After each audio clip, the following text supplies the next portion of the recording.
Welcome back to Rewind of the Living Dead. I'm Damon Martin. And I'm Patrick Guerra. You had to pull out the click, didn't you? Got to, Damon. We're talking about a kind of a special movie, I think, especially after you played that trailer. Hereditary, not your average horror movie. And I remember when it came out, it made quite the splash. There are certain horror films over the last, 20 years, and I mean, of course it goes beyond that, but I say 20 years as in like our adult lives, Yeah. Again, I wasn't alive or around when films like Jaws or The Shining actually hit theaters, and they had or Rosemary's Baby, films like that just had a Right. huge cultural impact. But this one did, and I remember when it came out. I had heard about it, and I was into horror films, but I was actually traveling at the time it came out. I was in Austin, Texas. Or no, I was in Chicago, excuse me. I was in Chicago for work.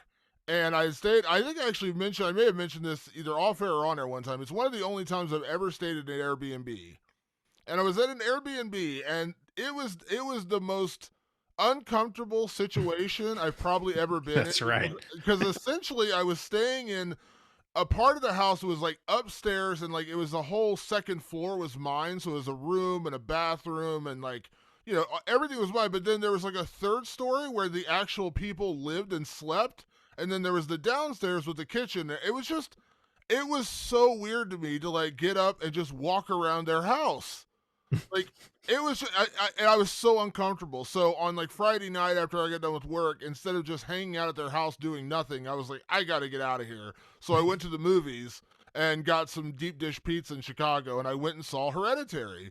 And I remember hearing about this film, and I remember hearing some reviews. I don't know if I saw it opening weekend. It may have been the second weekend it was out, but I remember Yeah, I think the same buzz about it. And I sat down. And it was a totally unexpected experience, but it was one of those films that kind of like Scream, and kind of like, again, some of the, like films that just transcend, where everybody's talking about it. Everyone's buzzing about it. There was a lot to be a buzz about, and I think I'm in the same boat. I don't think I saw it the first week it came out.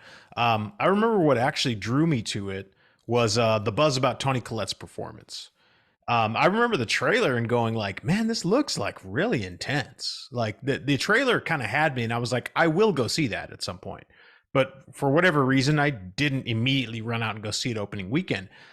But I kept hearing about Toni Collette. They're like, Toni Collette's incredible in this movie. It's an incredible movie for Toni Collette. She should get the Oscar for it. And then I listened to a buddy of mine, actually, Josh Horowitz, who has the Happy, Sad, Confused podcast. Shout out to Josh Horowitz and company. He had an interview with Toni Collette because he interviews all the major stars, and they were talking about it. And I just said, you know what, like I gotta see what this is all about. And it was like super late one night. It was like the final showing of the night, like 10:30 or something at night. I went out and saw this, and you know me, I like to go in as cold as I can, and I want to credit Ari Aster right here and now, because I'm sure we're gonna have a lot to say about Ari Aster. The trailer that you played is purposefully deceptive. And I love that. You know how I feel about trailers? They give away too much. But there were times, plenty of times throughout film history, where film trailers, they deceive you on purpose because they don't want to reveal something. That trailer leads you to believe that this movie is about a woman dealing with the death of her mom. Well, it kind of is, but it's about way more than that. And the death that is portrayed in the trailer is not the death that sends Toni Collette's character Annie spiraling. It's the death of her daughter. We're not doing spoilers. This is an old movie now, 5 years old. And I know every one of our hardcore fans has seen it. But the trailer was super deceptive. And I loved that, because when I got in there, I was surprised from the get-go. And there was this like overarching feeling of being unsafe, because I now thought I came in knowing what the trailer was telling me. The trailer was not telling me those things. The trailer was like, I could hear it even now when you played it. They purposely manipulated words and changed things that characters said to make it appear one way, when in the movie it's completely the other. So I had this like air about it while I'm watching it, going, well, everything I thought I knew about this movie is totally wrong. And so around every corner in this film, it was creepier and kind of I guess I would say scarier because there's the factor of the unknown. I didn't know what was going to happen next, and I came out of there kind of shocked. But I had, truth be told, and I know where you're going to get into this right now, Damon.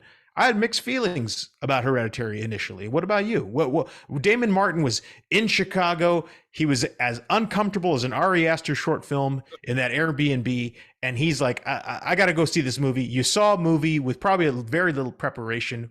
What did you feel when you finally saw it?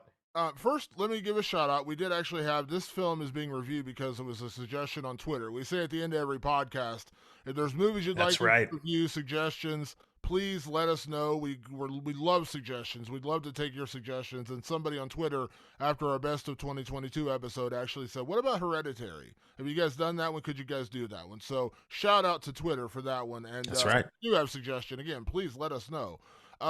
Two, you know, I have a love-hate relationship with A24. It's well Yes. documented. Yes. I do love some A24. The Witch, Robert Eggers Great. film. Love that film. Brilliant film. Terrifying. Great. One of the best horror films of the past decade, I would argue. Other A24 films, not so much. So I don't have a vivid memory of this trailer, although rewatching it, I watched a couple different ones getting ready for the podcast, trying to find a good one, a shorter one, to play for our intro.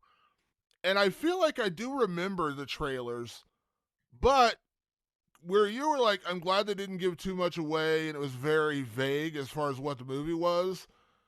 I watched it thinking, what the fuck is this? I don't understand what I'm watching. Like there was no cohesive story in the trailer. And while I fully agree with you on the whole trailers give away too much, because as much as I love and adore Marvel films, and I'm a big Marvel fan, I swear to God, like 9 times out of 10 when I go see a Marvel film, I feel like I already know 90% of the movie. Because Yeah, tell me that Ant-Man trailer that just came out doesn't feel like it gives away the whole fucking movie. I'm excited for that movie. Gonna go see it. I feel like I've already seen it. So there is a balancing act. You know what I mean? Like you can tell me a little bit without giving everything away, right? I do kind of remember the Hereditary trailer and thinking, I don't know what this is. But then the word of mouth started. And the other films I was talking about, I mentioned Scream, also another one, Paranormal Activity. When that one came out, Yeah, the big whole word of world mouth. was buzzing, right? Like the whole world was buzzing. And last year it was Terrifier 2. There's those kind of transcendent horror films that you just find out about through word of mouth. You may not know what you're going into. You may not know much about it. But through word of mouth and just buzz online or social media, whatever it is, you start hearing about it and you want to see it. And that's what Hereditary was for me. I didn't necessarily know what I was stepping into. I do remember being in the theater, and at the beginning, through about the first half hour, until we get to, of course, the car scene where Charlie, again, we're 5 years past, so this is not, we're not doing spoilers. We are doing spoilers, I should say. So if it's a full spoiler episode. When Charlie's head gets lopped off was the first moment where I was like, oh, Jesus, what just happened? Yeah. Like, it really threw me because there's some creepy moments and there's some kind of unsettling moments, like when Charlie cuts the head off of a bird and things like that. But her head going off in the car was like jolting. And from that moment on, my horror instincts were raised. I was like around every corner I was looking like, what's happening? What's going on? And I appreciated the movie for that because for the first half hour, very much what Ari Aster has teased and talked about in interviews of this film is it was just a film about a family tragedy and the trauma that goes along with that. It wasn't necessarily set up just to be a horror film. He didn't start writing this as a horror film. It wasn't written that way. It became that later on. And when it got to that scene, I was just like eyes wide in the theater, popcorn on the floor, like what just happened? Now, were there some really odd moments and weird choices and again, very A24 cinematography and visuals later in the film? Yes. Do I have some issues with those that we'll get into? Of course. But that moment in particular was the one that kind of shook me, and I was like, okay, this is totally unexpected, and that moment got me. I didn't see it coming, and I see a lot of stuff coming in horror films. I did not see that coming, and the shock of that moment stuck with it. I mean, I think it sticks with everybody for the first time, Oh right? yeah. And rewatching it recently for the podcast, this time it was an anticipatory dread because I knew it was Mhm. coming. When they get to the party and he's like, go have some of that cake, I'm just like, oh, here it comes. It's coming. Here it comes. We have to see it. And at that moment, I'm just like watching with bated breath, just waiting for it to happen. Yeah. And it worked. That scene is so effective. Mm-hmm.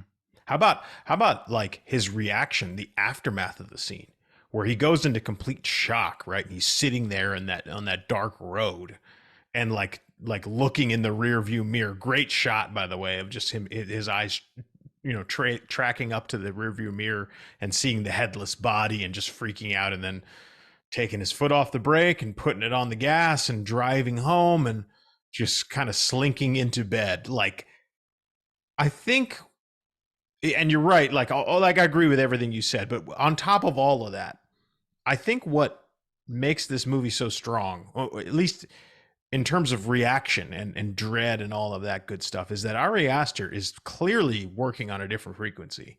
Whether it's good or bad is completely up to debate. My point is that he doesn't approach anything the way a typical horror director would approach it, probably because he never intended to make this a horror movie. But if you've seen his short films, and I'm talking specifically about There's Something Wrong with the Johnsons, have you seen that? I have seen it, yeah. Highly disturbing, highly disturbing short film that has the subject matter is disturbing, and the direction of the subject matter, which that one's about. Yeah, go ahead. I don't want to ruin it. Yeah, go ahead and talk about but it's you're exactly right. The subject matter is, I mean, borderline taboo, like full blown. Like, why would you even make a movie about this idea? And then two, you're right. The direction. He is an odd guy. I don't trust Ari Aster, and I mean that as a compliment. I don't trust him, but he does two things really well. He goes, let's get really weird about an idea, specifically about some story element. Let's talk about the weirdest version of it that we can, and let's show it to you in such an unnatural way. Something about his movies, they're beautifully shot. I mean, they're beautiful movies, like especially this movie, especially Hereditary, beautifully shot. But like, something about it is just off, like something in a good way, in a weird way. You don't feel like you're in the normal world at all, but everybody in that world is like trapped in it. It's almost like they're trapped in very famously in the trailer. You see the doll houses or the model houses that Toni Collette's Annie constructs. So she's an artist. You feel there's something really artificial almost about these movies, and it's super unsettling. Like, just at its bones, it's unsettling. So you, on top of this incredibly brutal subject matter of like a brother accidentally beheading his sister and then just driving home and leaving her dead body in the back of the car while he goes upstairs and does not sleep a wink. He just lays in his bed until he hears the screams of his mother. Which was, watching it a second time was utterly disturbing because so that scene is everyone's favorite scene. Ari Aster said that's his favorite scene. The 15 minutes surrounding that scene are his favorite part of the movie. That seeing in the theater, I didn't remember it as viscerally, but watching it again recently, seeing the beheading, seeing him go home, crawl into bed, and then hearing her wake up, and you never leave the point of view of Peter. Laying in bed, you just hear the mom say, "Okay, I'm heading out to get some supplies. I got to get some balsa wood." Dun, dun, dun, dun, dun, down the stairs. Dun, dun, open the door, close the door. Oh, just blood curdling screams. The guttural scream, and and then Peter like closing his eyes, like the horror of that. I didn't really remember that from the film. I remember the beheading. Everyone remembers the beheading, but I didn't really remember that. But that might actually be my favorite scene in the entire film because it's incredible. It's so well shot, And that again, you're not following the mom down to the car where she finds her beheaded child. You Mm-hmm. just hear it, and it's so effective, and it's so disturbing. So disturbing. You know what it reminds me of? Like, you know when you were a kid and you broke something and you'd kind of hide it off to the side, and then like you'd be in the other room and then you'd hear your mom and she'd go, "Who broke this?" You could hear it in the other room and you go, "Oh shit." Like that he kind of captured that kid like, like perspective. But for a subject matter that's far worse than like I broke my mom's favorite fucking trinket. No, I broke my mom's daughter's head off completely, and it's laying on the side of the road being devoured by ants right now in the morning sun. Like, fuck. Like, whoa, dude. Are you okay? No, you're not, Ari Aster. Something's very wrong with you. But you gotta admit, crazy effective. And boy, does it fucking spiral from there. But again, it doesn't spiral like into a horror movie. It spirals into like a few different movies. That's kind of where the mixed feeling came in for me. I did like all of what kind of the aftermath of it, which is a family tragedy and how the family itself like kind of splinters off. Like Annie and her husband. Oh shit, what's his name? Uh, Annie played, and her played husband, by Steve, is it Steve. Steven? Yeah, and Yeah, it's Gabriel Steve Byrne, by who I Gabriel love, Byrne. by the way. Gabriel The, Byrne is great. Gabriel Byrne's great in it, and he plays Steve, and he and Annie have like this weird distance because of the death.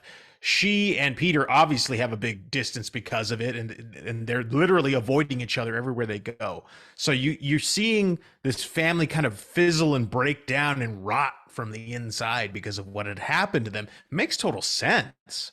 Like it makes sense on a very real world level, even though there's some real fucking weird other world shit also going on, which I remember at the time thinking to myself, like this like real world shit and this really weird supernatural shit are kind of like muddying each other up. But I do feel different about it now, Damon. What say you?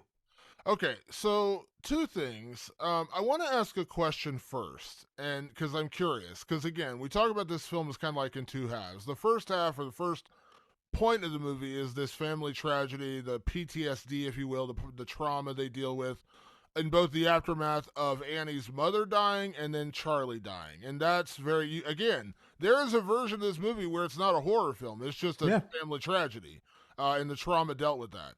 But then we add in the supernatural elements of the demon and the possession story and things like that. Can I ask, when did you realize that, like, because we eventually get to the seance and stuff where it's pretty obvious what's going on, but at what point did you pick up on the supernatural elements of this film the first time you saw it? Not now, but like when you first saw it, was it always clear, or did it become clear later in the movie? I can't say that it became clearer as the movie went on, but it was the first time, and I think it's in the classroom when Peter is in the classroom, and then this weird like white kind of I don't know how to explain, just sort of like an energy field like flashes past him, and then it changes him all of a sudden. That was the first time I noticed in the theater. It actually happens earlier. I noticed that in this recent viewing. It happens earlier with Charlie, where that happens to her, and then she kind of just in a trance like state walks up into the treehouse, and then I realized, oh, there are actually these large footprints in the mud that she's following, and I only picked that up on this viewing. But anyway, this white that sort of white weird energy wave that hit him, I was like, now that's definitely not a mistake. That was intentionally put in there.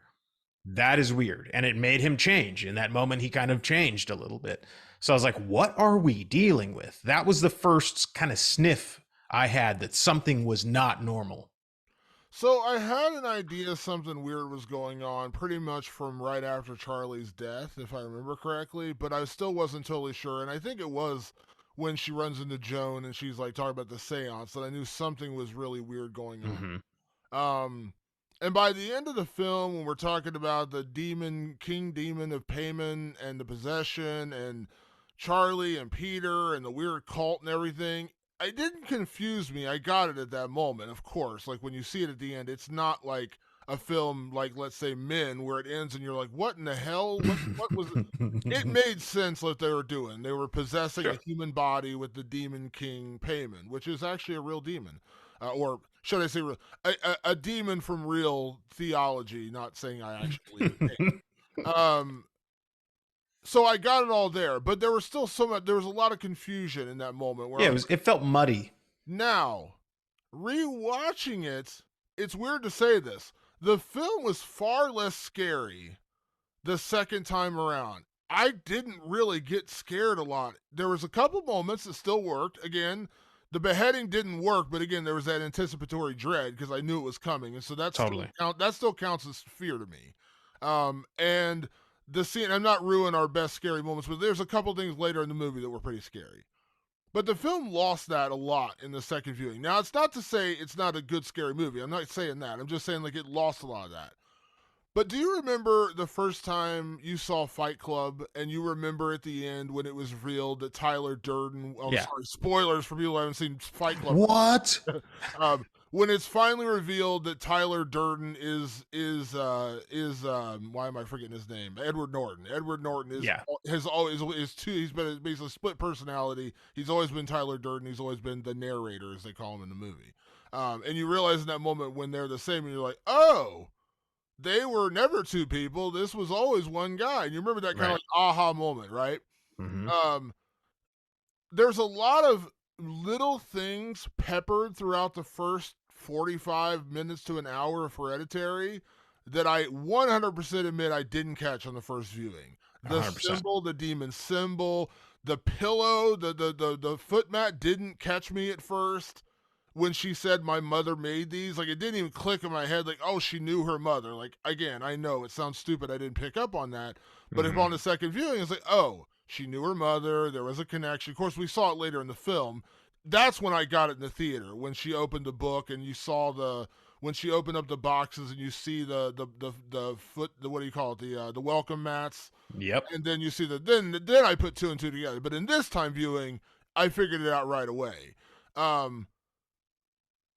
enjoyed it more on the second viewing as a story, Mm-hmm. if that makes sense, because I saw all the little indications that there was something nefarious happening to this family, from the mother, from Charlie. It all started to come together in a much more cohesive way. So this is kind of, it's a compliment and a complaint. It's a compliment that seeing it on a second time actually made me like it a little bit more Mm-hmm. because I understood more of it.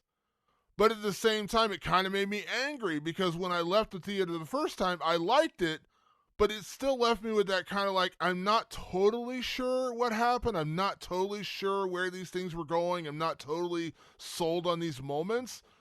And I don't know, that kind of left me hollow in a way. So it's a weird experience. One thing I want to read real quick, and like, this should have been the tagline for the film. When Ari Aster was out pitching this to studios, he said one of the ways he pitched this story to executives, and this to me is the film, and it's brilliant. I wish I was as good as this when he says this. He said, it's a story about a long-lived possession ritual told from the perspective of the sacrificial lamb. Fantastic. That it encapsulates the entire film so beautifully. It's you are the virgin being sacrificed, to the gods, yet the entire film centers around the virgin who doesn't know she's the No virgin idea. who's going to be sacrificed. That little phrase, when I read that, I was like, boom. Yeah. Makes perfect sense.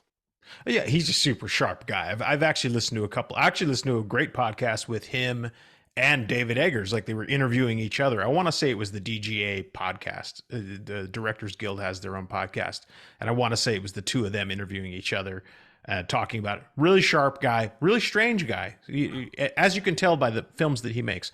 I 100% agree with you on a lot of that stuff. You can only watch Hereditary once and get that experience. On the second viewing, you get a completely new experience, a completely different one. Whether that's intentional on Ari Aster's part or not. I'm not sure, but I also, knowing how odd and how meticulous and really strange he is, I'm almost sure that was his intention. Is the first time you watch this, it's going to be a horror movie. The second time you watch this, it's going to be a kind of a who done it, mystery, and you're going to see all the puzzle pieces and see how they all come together. Some people might be frustrated by that idea because they go, look, do like make the movie make sense the first time around. Because I remember talking about it with a couple of my buddies and going, yeah, like I don't know, like I feel weird about that movie. Like it was freaky as fuck, but I'm kind of confused about all the different things. Well, on the second viewing, it is a whole different movie. It is not as scary as it was the first time around. There's the anticipatory dread, there's the uncomfortable angles and discussions and tricks that he uses that are really effective, but it's not scary anymore. Now I'm seeing the plot of this group of people, these harbingers of payment. And I realized something on this viewing that like kind of blew my mind. I think this might be the first movie I can think about where the villain is long dead and their plans are coming to fruition before your eyes. The villain is Ellen, the mother of Annie. We attend her funeral at the top of the movie. That's the first thing we do is we see that she's completely gone and dead. But she has laid this entire plan out to bring Payman back. She's the head of this cult, the cult of Payman, whatever they're called. I can't remember the exact name. I'm watching her plan unfold against her victims without her ever being in the movie, without her ever being a part of the movie. There's one moment, and it freaked me the fuck out the first time I saw it, where Annie looks into the shadows and she thinks she sees her mom standing in the dark. Yeah. Great imagery. Incredible. Like brought me back to being a kid sitting in the dark thinking I can see something in the corner. Like the way that was constructed was to perfection, really. Like Ari Aster really knows how to craft those moments. But that's probably the only little hint that you got of it, and happens so early in the movie you just assume that Annie's like, kind of freaking out because her mom died. But you get all these little hints. She goes to the support group and she talks about how she basically hated her mom. Even at the wake, she's talking about how her mom was a distant and quiet person, and it seemed like she was so private to the point that no one could really even get close to her, and she was clearly making Annie miserable. And then it starts to unfold more and more and more. And I thought to myself, I don't think I've ever seen a movie like this. Damon, have you ever seen a movie where the villain is not in the movie?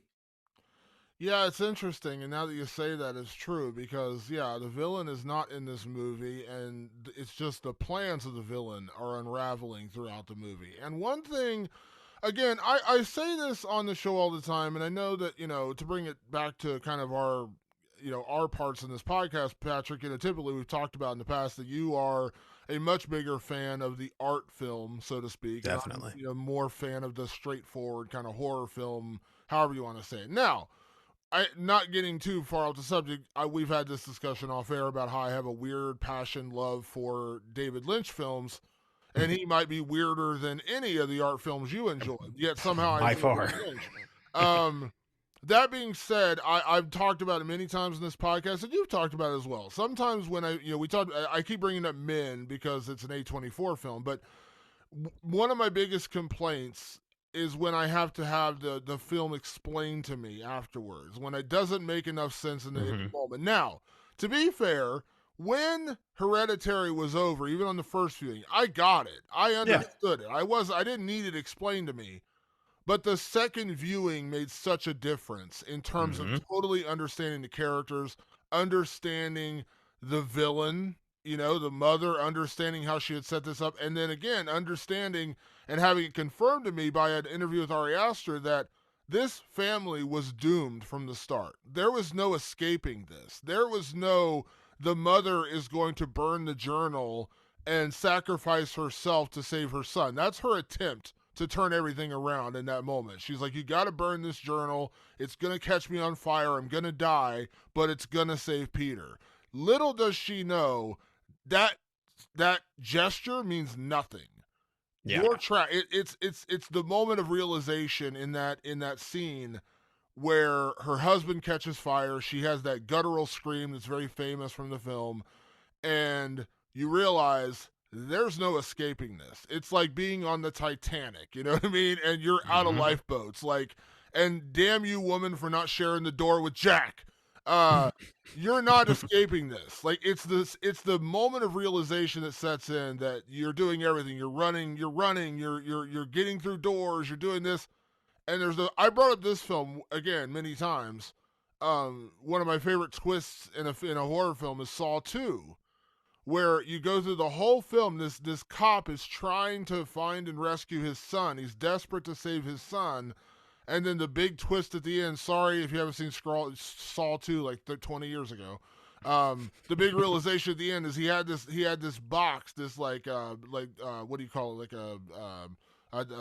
you know, talking about like a big what am I, a trunk box, you know, like Yeah. a trunk.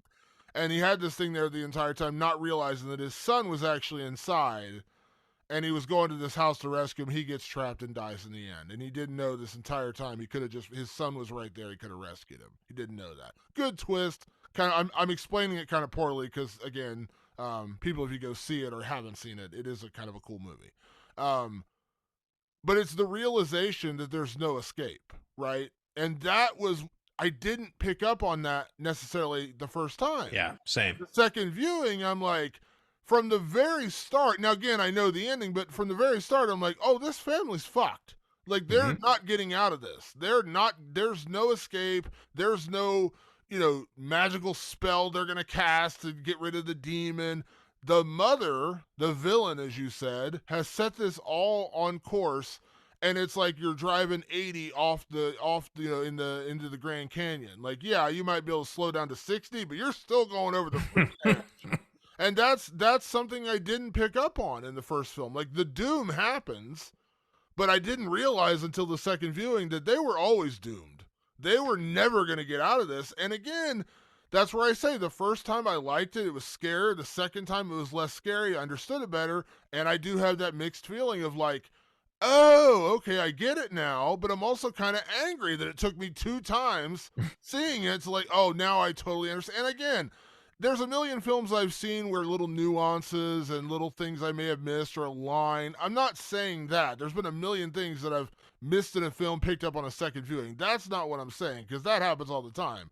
I'm talking about a major part of the plot just kind of confused me in the first one. And then the second one, I'm like, oh, now I get it. But it's a brilliant trick because the first time around, the movie's just a scary movie, a weird one, a strange one, and one like I hadn't seen before. But it was scary. So I remember sitting there going, man, this movie's freaking me out because it's weird. It's really strange. And every little moment that was happening, I was like, so what's going to happen next? So I got that movie first. The second movie was a completely different movie because it wasn't scary because I knew everything that was coming. But I was getting a whole different, and you and I both love kind of like mystery, almost mystery unraveling movies, which is kind of what this is. Tell me about this. You and I both have a deep love for Ann Dowd, who plays here I go again.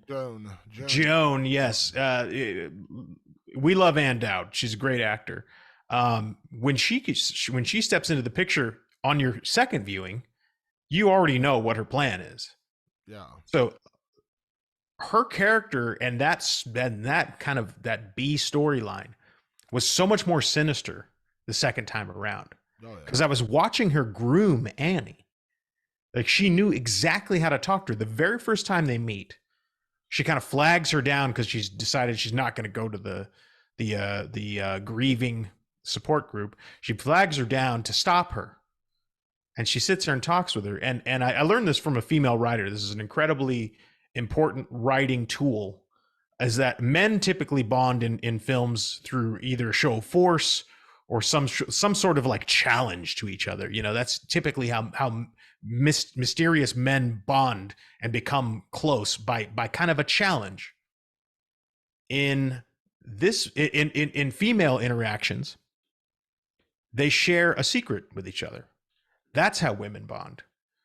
So Joan confides in Annie that she also lost her child and her grandchild. And you go, that's fucking sinister. Because she's doing that on purpose to kind of stop Annie in her tracks and get her into her web. And then and every little interaction from that point on is her sort of guiding Annie in a specific direction. She had a job. She was clearly like a lieutenant under Ellen when Ellen was alive. She was somebody that worked very closely with her and was working to enact what Ellen needed to be done to bring about the coming of Payman. So I'm watching every little interaction between Annie and Joan going, she's fucking roping her in. And it's like it gets easier and easier, even as Annie tries to kind of challenge her. There's that great scene in the parking lot where every time Annie like turns away, Joan would grab her and pull her back to look at her. She wouldn't let her like take eye contact off of her. It was all, first of all, masterclass in just acting. Maybe it's Ann Dowd and Toni Collette like working that out, or maybe it was designed by Ari Aster. I'm not sure.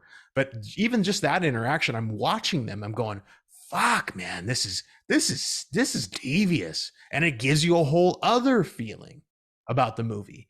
So I got 2 movies out of it, and to me that was like, I could, and I understand the idea of like, hey man, like I'm kind of frustrated with this movie because it should have made that clear the first time around. Well, okay, it didn't, but it was scary the first time around, right? Yeah. It was weird the first time around, right? Yeah. Well, now this time you're getting a whole other experience.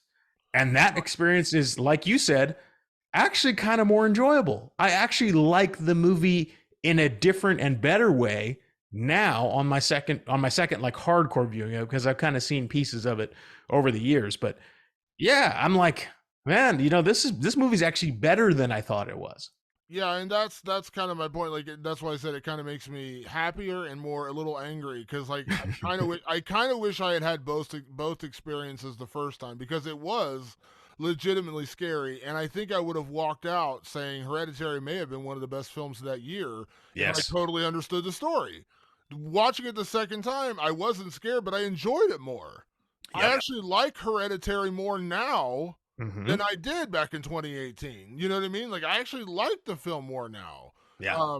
But that also, like I said, I'm not angry, but like I'm kind of like, man, I wish I had totally understood it back then, because that would have been like I may put it in that same category as The Witch or films Mm-hmm. that I've seen over the last 5-6 years that I say these are the best horror films of the last 5-6. You know what I mean? Like if we were around in 2018 and did our favorite Yes. horror films of 2018, Hereditary, had I had this second viewing at the time, would have been top 3 probably. I can't remember every film that came out in Yeah. 2018, but Yeah. like Same.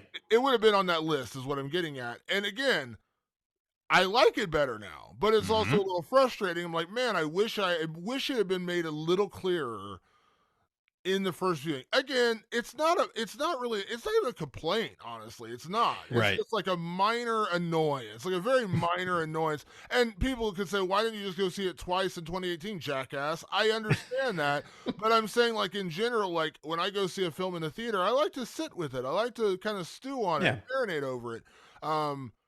Not run back a second time just so I can understand it, I guess is what I'm getting at, so It's also just a very dense movie. it is. It like every single frame, every single Also, scene is and is drenched in detail.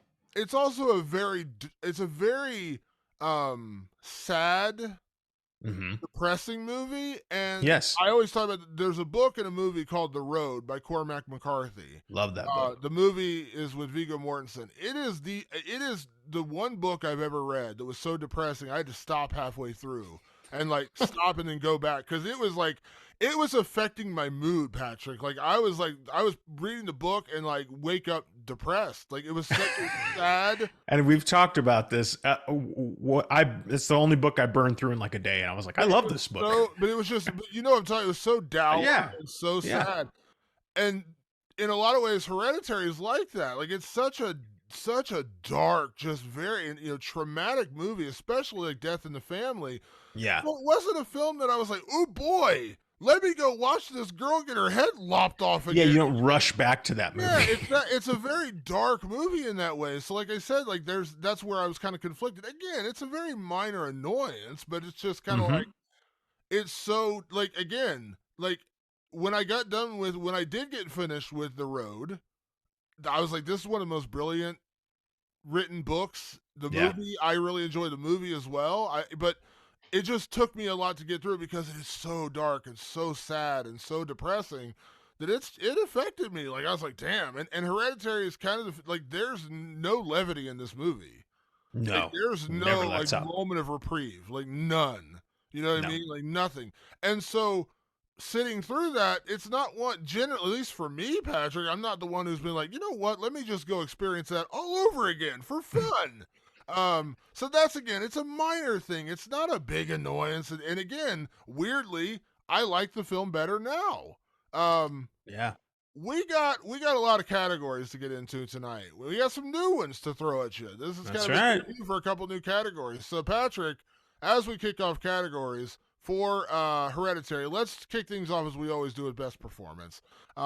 This is a very small film, and I always say this: when you can raise the bar with the level of talent in your film, when you get Toni Collette, you get Gabriel Byrne, you get Ann Dowd, you've already won the race. All right, like Yep. You're already gonna have a better film. your movie could be dog shit and it's going to be better just because you have those three actors involved. I nearly just outed a film that I thought is dog shit, but I'm glad I didn't. But so, it didn't have any A-list players in it. so, best performance, Patrick. What do you got? So I thought it was going to be a lock. And by the way, all the performances in this movie are great. So truth be told, could have picked anybody. But one stood out on that second viewing where you see the world a little bit differently. I picked Alex Wolff as Peter. He's the son of Annie and Steve and the brother of Charlie. Um,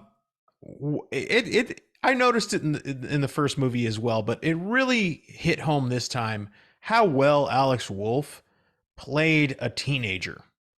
Not, and I'm not talking like the typical 80s slasher teenager where it's like a 25-year-old playing a 17 or 16-year-old. He's playing a 16-year-old or however old he's 16 or 17. He's in high school. He can drive, so he's around that age. He's playing that, and especially after the tragedy happens where he accidentally beheads his sister.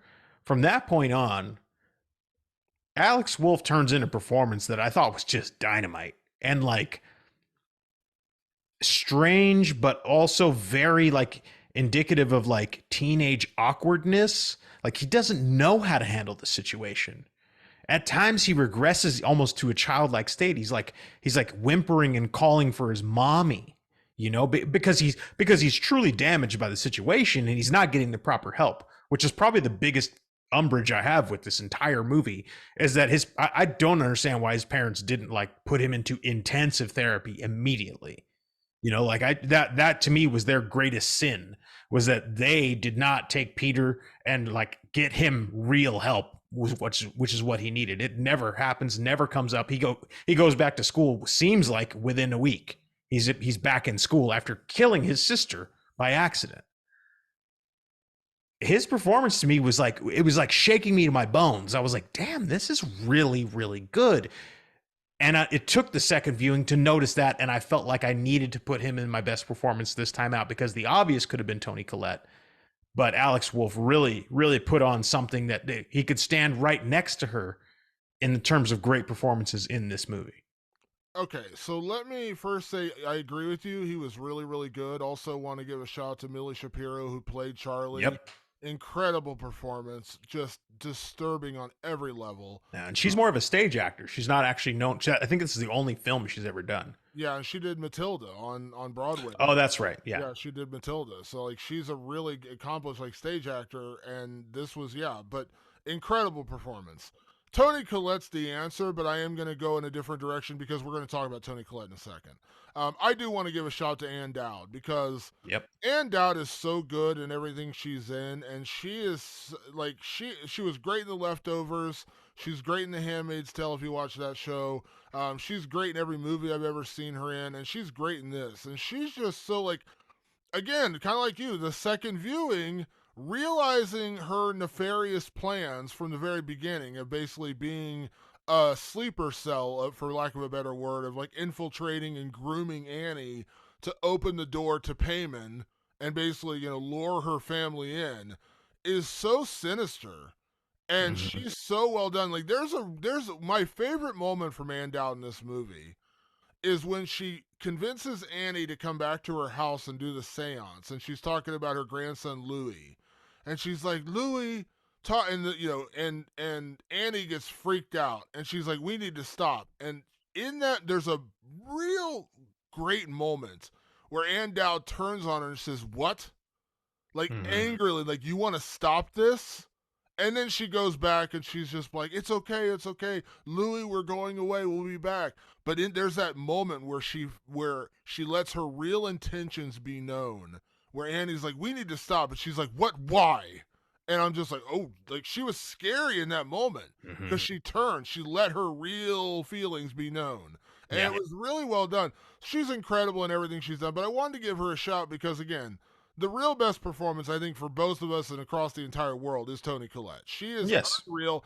And let me just say one thing, Patrick. This was talked about a lot in 2018, was Toni Collette getting nominated for an Oscar. I've said numerous times it irritates me that horror films don't get better consideration for Oscars and big award, So, and again, we do see it occasionally. Get Out got a lot of them, things like that.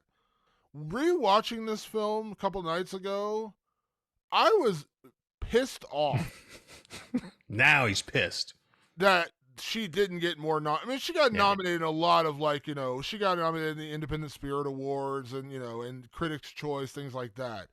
It pisses me off that she didn't get nominated for an Oscar. I'm not Yeah. saying she should have won. I'm not saying any of that, but nominate her? Really? She was so incredible in this film. She deserved the recognition. Now, there's a major flaw. I don't want to get too far off on a tangent about Oscars, but there's a major flaw in the Oscar process, and that is campaigning. This is something that the fucking shithead pile of dog dung Harvey Weinstein started back in the early '90s, which was we should start campaigning for our nominations. It turned it into a money thing. This is a smaller independent film made for maybe 10 or sub $10 million. So I could be completely wrong about that because I didn't do my It was a research. 12 million, 12 million. dollars. Okay. $12 million. 12 million bucks, still very low for the production that was put together and put together to perfection. So you don't have a budget to turn around and start walking around Hollywood, buying up billboards, buying up magazine ads. That's how people get nominated for things. This production did not have that money. A24 had no sort of bread to do that. To go, well, let's do a campaign for Toni Collette. Really unfortunate because it is a performance for the ages. That's not an exaggeration. Let me. There's a shirt out there that says "Give Toni Collette the Oscar, you cowards." They're talking about Hereditary. And now those people may not even necessarily be horror people. They're just like, we know that what we saw here was an actor at their height, doing something that most actors dream of doing, like transcending the art form and putting together something that was truly like bone chillingly good.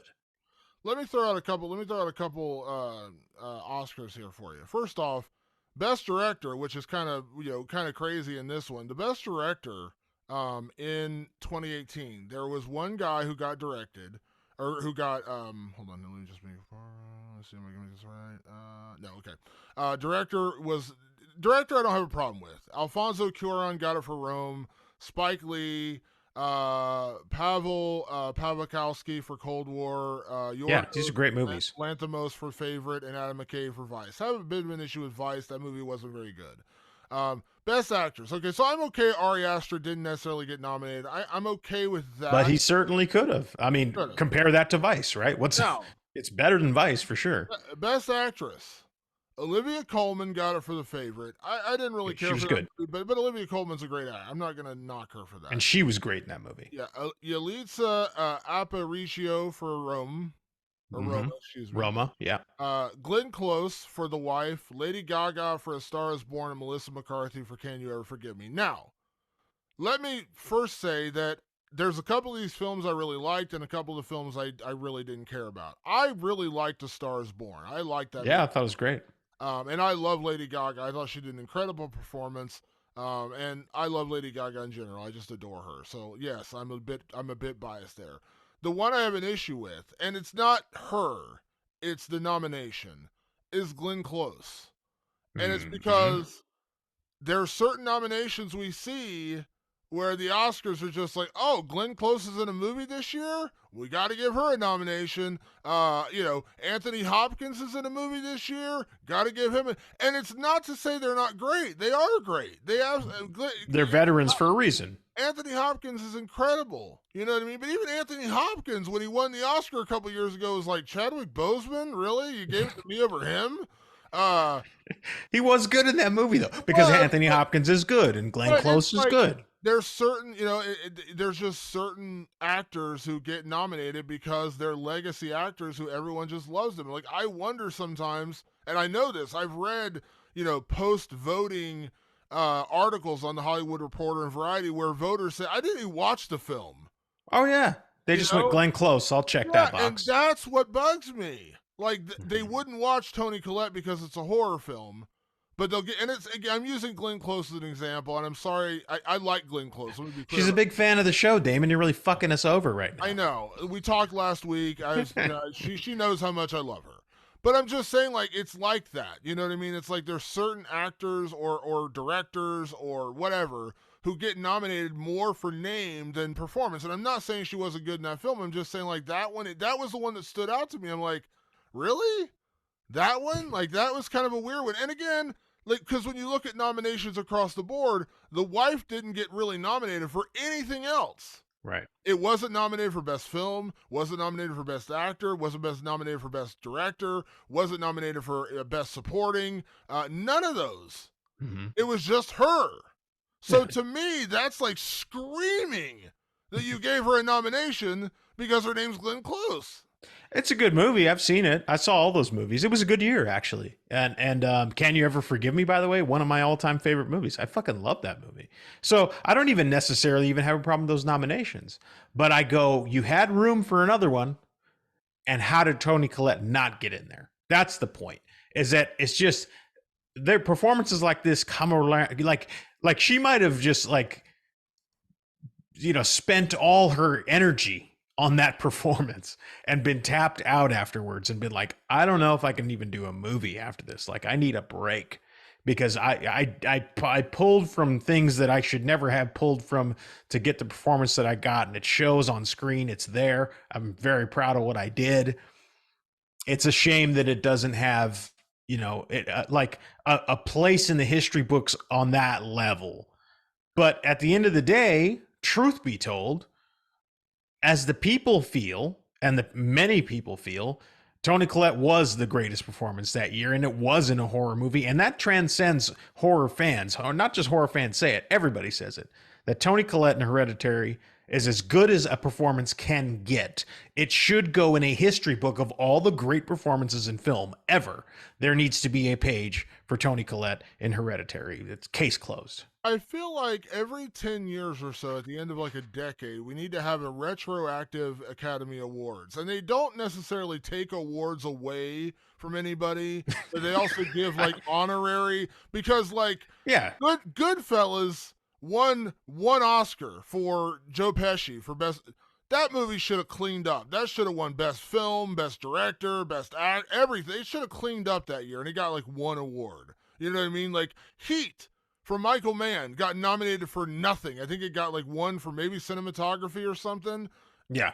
Really? Like Robert De Niro and Al Pacino, and I mean none of them, like none. Damon, Pig got no nominations at all Yeah, I mean, anywhere. there's It's a an lot of incredible movie that got zero nominations. there's It's a lot of insanity. there's a lot of instances like that where you look back on the Oscars and you're like, really, that one and that didn't even get nominated, or that one and that didn't get nominated, or that got nominated and didn't win. Yeah. We should have a retroactive Oscars like every 10 years where you just go back and like correct the mistakes of the past. And again, I'm not saying you take away awards necessarily, but you can give out like a couple of honorary, like here's your best director award, Martin Scorsese for Goodfellas, because The retroactive award. Yeah. to quote the great movie The Hangover, we fucked up.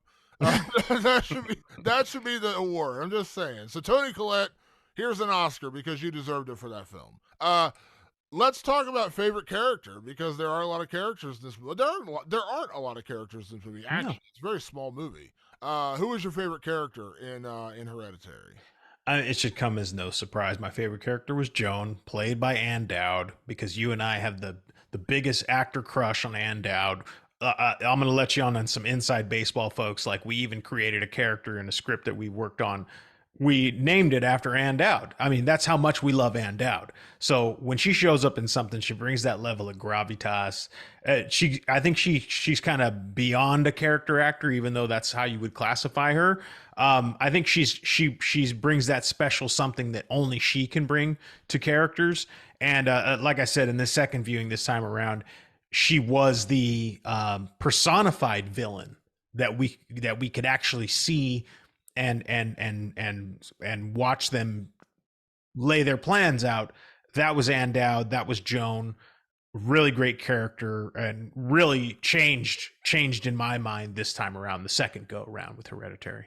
Yeah, Joan was incredible. I gave Ann Dowd my best performance based upon Toni Collette being kind of like on a different level in that film. But I would agree Joan's probably my favorite character, but I'm actually going to go for Charlie because Yeah. there have been very few characters in horror that legitimately creep me out. Like, after a movie's over, it stuck with me, and Charlie creeped me out on a lot of levels. The clicking sound, the just almost detached way that Millie Shapiro plays that character, where you're not quite sure, does she have emotion, like does she feel anything? And then again, another thing that I didn't realize in the moment that I found out afterwards, and I know you figured it out because you're much smarter than I am, but I didn't figure it out until afterwards, that she was never Charlie. She was already Payman. She was born, and Payman had basically taken over her body from birth.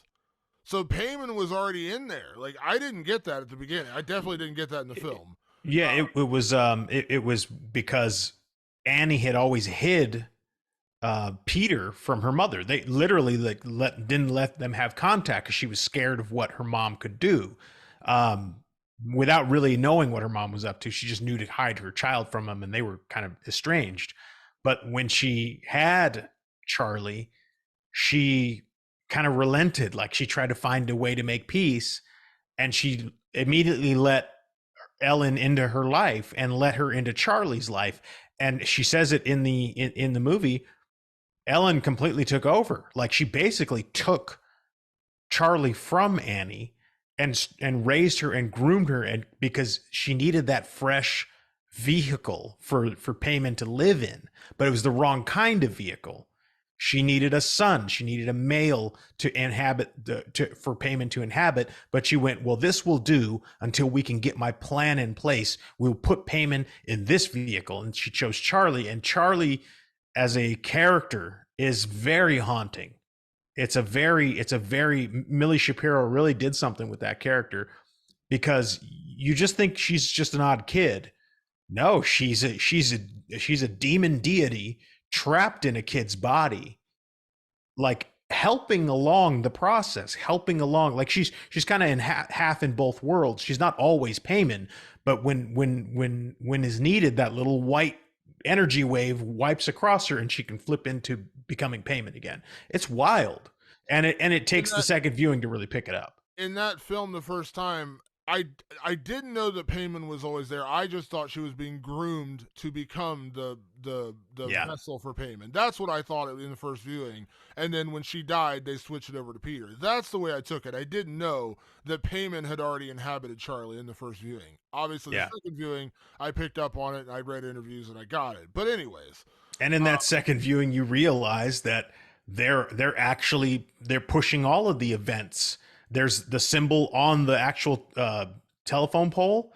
You know, it was a marked place. The plan was always in place for him to swerve. There's that dead carcass in the road is there on purpose for him to swerve, for him to behead her. They need a beheading as part of the ritual that's shown throughout the movie. All the little clues are there.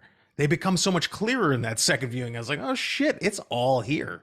yeah. And again, but Charlie was just so unbelievably creepy, and now, like, maybe my viewing, like, because like I viewed Charlie as a tragic figure the first time around, because I'm like, oh my god, this is so sad. Like this little girl, lost her life, sticking her head out a window and gets beheaded by a teller. I couldn't think of a much more horrific way to die.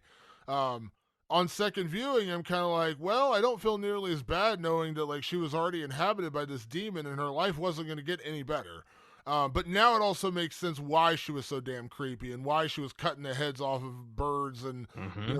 making these little weird statues of talismans, as basically a sacrifice to payment. Didn't make sense first time around. Again, that's kind of my own stupidity. But second time around, I got it. And It's a lot to take in though. yeah, To be fair to Damon, it's a lot to take in.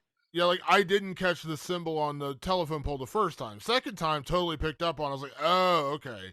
But yeah, Charlie was great and very creepy. And again, there's certain characters that when a film is over, that's going to stick with me. Charlie's a character that's going to stick with me from now until doomsday. And there is that final moment with Joan talking to Payman as he inhabits the body of Peter, and she even says, we're basically says, we're sorry that we kept you in a girl's body for so long. Yeah. Now you got the body you need. I was And like they really make sure to dot all their I's and cross all their T's. They do, and when Annie reads the book that she finds that her mother's belonging, it's highlighted that Payman wants a male body, like because when early in the film, when she's talking, I think it's at the grief center when she's talking about her mother, Yeah. she said that she always wanted Charlie to be a boy, like she actually says that at one moment, like That's why Charlie's name is Charlie. yeah, so yeah, that's the whole thing. Anyways, let's talk about best line because there's a lot of great dialogue in this film, very haunting dialogue, very disturbing dialogue at that. So, Patrick, set up your best line from Hereditary.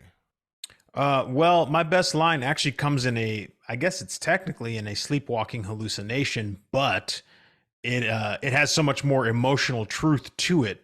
And this was sort of the piece of the movie where the family drama and the horror sort of start to meld with each other.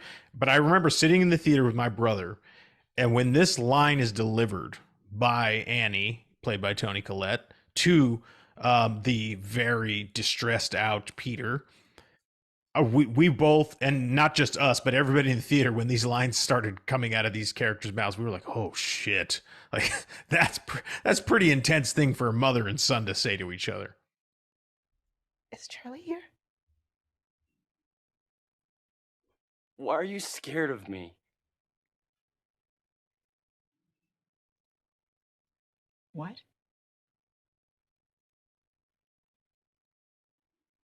I never wanted to be your mother.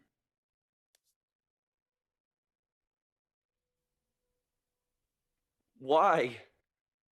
I was scared. I didn't feel like a mother. But she pressured me. Then why did you have me? It wasn't my fault. I tried to stop it. How? I tried to have a miscarriage. How? However I could. I did everything they told me not to do, but it didn't work. I'm happy it didn't work.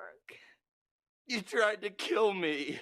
I love you. Why did you try to kill me? I did. I was trying to save you. Why did you try to kill me? That scene is so disturbing. It's fucked up just listening to it. It's a fucked up scene, and it was just one of those scenes. And now, of course, hearing her dialogue and what she's saying, she had this instinct that she was trying to stop what her mom was doing. And there was a scene where she talked about waking up in the middle of the night with matches and her kids covered in paint thinner because she was going to burn them down. That sounds super fucked up the first time around. You hear it, you realize the second time around she was trying to stop her mom's plan, but she couldn't do it. Yeah, and this was all one thing I read from Ari Aster is this was all inevitable. Like like we talked about. Yeah, this was all gonna happen. Doomed. There was no escaping this. So yeah, it's very dark. So my favorite line comes just a little bit before that, actually, after Charlie's death, and they have the really uncomfortable family dinner together. Ooh, and ooh. Steve makes dinner, and they're trying to sit down Poor and have a Steve. meal together, and then Annie just snaps and loses her shit. And this line, this delivery, this dialogue was so brilliant, but also It reminded me of every family dinner I ever had as a child because inevitably my Yes. mom and dad ended up yelling at each other or yelling at me somehow. So this was my favorite line from Hereditary from that very, very uncomfortable family dinner. Yeah, fine, release me. Just say it. Just fucking say it. Don't you swear at me, you little shit! Don't you ever raise your voice at me! I am your mother! Do you understand? All I do is worry and slave and defend you, and all I get back is that fucking face on your face! So full of disdain and resentment and always so annoyed. Well, now your sister is dead. And I know you miss her. And I know it was an accident, and I know you're in pain, and I wish I could take that away for you. I wish I could shield you from the knowledge that you did what you did, but your sister is dead. She is gone forever. And what a waste. If it could have maybe brought us together or something. If you could have just said, I'm sorry, or faced up to what happened, maybe then we could do something with this, but you can't take responsibility for anything. So now I can't accept, and I can't forgive, because nobody admits anything they've done. Every family dinner I ever had. growing up. I remember sitting in the theater going, geez, this reminds me of like, every Thursday night at my house. My favorite line in the favorite line is when she says, "You just look at me with that fucking face on your face." And it reminded me of that line from the movie Chef with Jon Favreau where he's flipping out on the food critic and he goes, "You just shit on my shit?" Like, you're so angry you can't quite put sentences together, so you're just cursing for the sake of you put that fucking face on your face. These two interactions that we chose for our best line, they don't really have to do with the horror of the movie. No, not at all. They don't. They have everything to do with family drama, which was always Ari Aster's intent. And I believe, if I'm not mistaken, his original cut of the movie was, I think, closer to 3.5 hours long.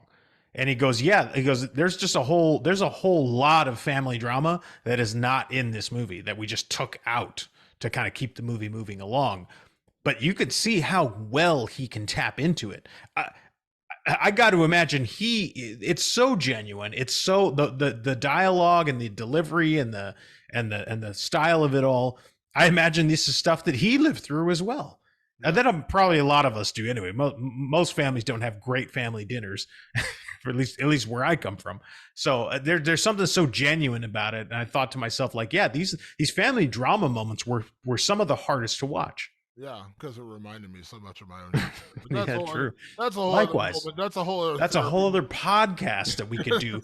Damon and Patrick's fucked up family life growing up. That's where we invite. One. That's where we invite a psychologist as our third guest that time. So who says you two have no hope? It's no wonder that you're obsessed with horror films. One of us ends up crying, the other one just leaves. So Damon's got that face on his face. You just shit on my shit. Let's talk about best gore.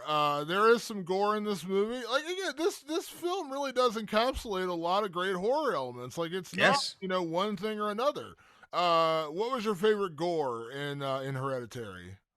My favorite gore is probably everybody's most memorable moment in the movie, and that is, we talked earlier about Peter sitting there in his laying there in his bed, hearing his mom discover Charlie's headless body, and then over her screams, they cut to this bright sunny day on the road, and poor Charlie's very mangled, severed head laying on the road, covered in ants. And when you're sitting in that theater in the dark, this is why theater going is the best way to watch a movie. You're captive. You're a captive audience. You're not in your house. I can't be doing the dishes while I'm watching the scene or being on a Zoom meeting like I had to be during today's thing. You had to sit there and absorb that scene on 100-foot screen of just a severed child's head covered in ants in hot sunlight. It's so disturbing and so disgusting as a image. I was like, how do you not pick this? There's plenty to pick from, by the way. This movie's full of gore, actually. But that one right there, just I don't know, man. Call me predictable, but that just takes the cake. They also leave the camera on the severed head for an Mhm. uncomfortably long amount of time. Like, I always remember one of my favorite films, not just horror films, just films in general, of all time is Seven. And one Yeah. of the really cool moments, like you don't fully understand what's happening, is of course the famous like what's in the box, and they never show you Gwyneth Paltrow's severed head. They just hint at it and the blood, and you figure out what happened. And you're like, oh my god. Right. Imagine if they just spent 5 minutes just like centered in on Gwyneth Paltrow's severed head. Like that's Yeah. what this is. Like you're like, oh my god. Yeah. Like it's this child's head been decapitated and there's ants covering. Oh my god. Yeah, and you've got to sit there in this dark theater with about 60 other weirdos at In the 10:30 at bright night. sunlight, by the way. Let's also it's not in the Yeah, dark, no it's shadow play. You see everything. yeah. And I'm told, or I read, that the original beheading scene, it's all practical effects. And I guess the original beheading scene was far gorier, like how they shot it, and they actually cut it back. So it's somewhere on some reel somewhere is Charlie actually getting beheaded is far more graphic and disgusting than what we see in the movie. Never mind just having to stay on her severed head for like 30 seconds, which is an eternity when you're sitting in a theater with a bunch of strangers to just have to stare at for quite a long time. I mean, it's one of those images that just stays with you. There was a real story from like 2004 where a guy was driving home and his friend leaned out the car to vomit and he hit a telephone pole and his friend's head got decapitated. He didn't realize it, drove home, went home, and then it was like he fell asleep in the car and somebody saw it and freaked out, and then they discovered that his friend had been decapitated. This was like 2004. And Ari Aster was asked about this and denied it had anything to do with his scene. But I am curious. Here's the sick, twisted, demented mind that you're working with here, Patrick. Is there like a Mythbusters episode where they determine how fast you have to be going to behead someone going out of a car? Am I wrong for wanting to know that knowledge? Not that I'm planning on decapitating out of the back of Email. my car. I'm just curious, like, how fast do you actually have to be going with blunt force trauma to the head that you actually rip their head off? I'm serious. Like, I'm curious, like, how fast, like, because there's got to be, like, a scientific study of, like, how fast you just smashing their head or, like, killing them by just blunt force trauma is one thing. What does it take to actually decapitate a person? Email Mythbusters and see what they say. I mean, you never know. They could do it. They get their little ballistic, bust or whatever, and just figure it out. They can recreate the whole scene for you. Like, can they do like a fucked up Mythbusters and answer that question for me? Am I wrong? I want to know. No, everybody wants to know. Everybody's asking these hard questions. That's for sure. Now, by the way, all side note, I did read that Ari Aster actually admitted that yes, he did use that. Oh, he did admit that. Okay. Yes, Yeah, yes. okay. That's how I read it. Okay. My favorite gore, of course, that is the best gore, but I'll go in a different direction just to give another scene. And it's the one that's like, it doesn't really fit into the context of the movie. It just happens is when Peter's stuck in the attic and Annie saws off her own head with the fucking piano wire. And you're just like, why and where and huh? In the moment, like, obviously, again, beheading is part of the ceremony, and when you get to the final ceremony, you realize they cut off the mother's head, they cut off Annie's head, they're all kneeling down to payment. We all get it in that moment, but at the time, I'm like, the fuck? And it's just so disturbing of her just, like, oh, man, with the head piano wire. Yeah. Man, that was another one in the theater where I was like, Jesus fucking Christ, dude. Really?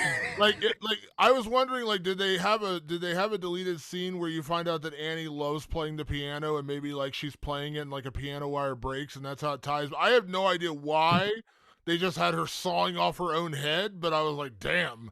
So that one's like it's so visceral in that moment, and so yeah, I don't know why it was a piano wire, and I don't know why they just had her sawing off her own head, but damn, it was disturbing. And I believe the evidence is there, like because Peter sees the aftermath or something, and if you look closely by the burned body, the piano is smashed. Like it was normal before, and the piano is smashed now. So she went and smashed and grabbed some piano wire because she's going to need that to behead herself a little while later.